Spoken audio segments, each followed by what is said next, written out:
There was a time when British Olympic medal winners became household names because there were so few of them. But the 67 medals at this year's Games in Rio and 147 at the Paralympics meant that the GB medalist reception at Buckingham Palace was a crowded and happy event. Throughout the Commonwealth, there were equally joyful celebrations. Grenada, the Bahamas, Jamaica, and New Zealand won more medals per head of population than any other countries. Many of this year's winners spoke of being inspired by athletes of previous generations. Inspiration fed their aspiration, and having discovered abilities they scarcely knew they had, these athletes are now inspiring others.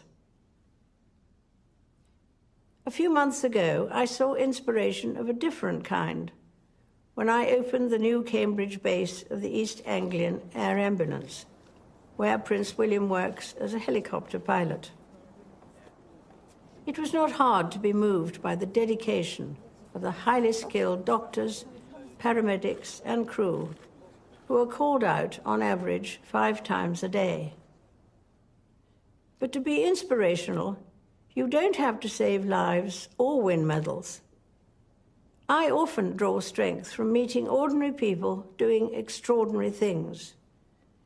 Volunteers, carers, community organizers, and good neighbors. Unsung heroes whose quiet dedication makes them special.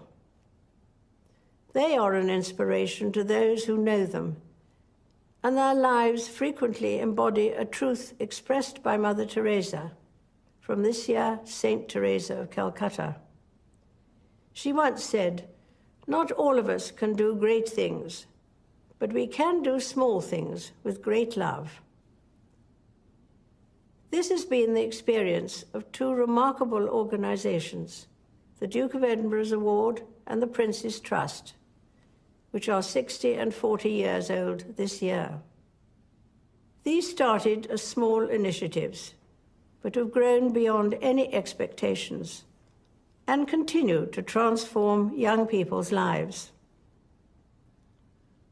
To mark my 90th birthday, volunteers and supporters of the 600 charities of which I have been patron came to a lunch in the Mall.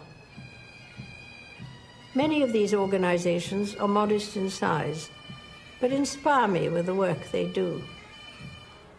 From giving friendship and support to our veterans, the elderly or the bereaved, to championing music and dance, providing animal welfare, or protecting our fields and forests.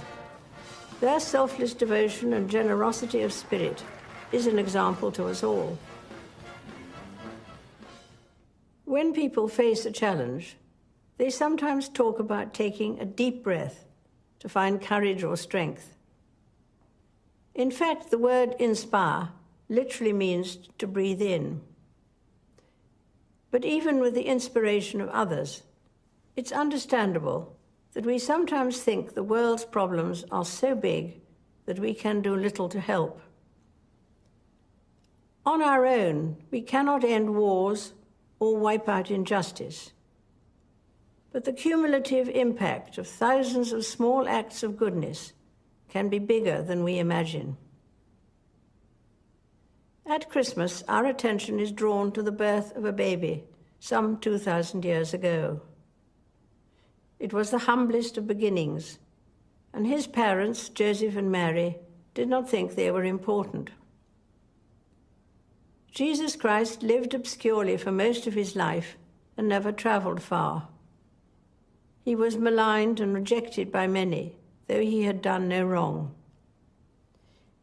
And yet billions of people now follow his teaching and find in him the guiding light for their lives.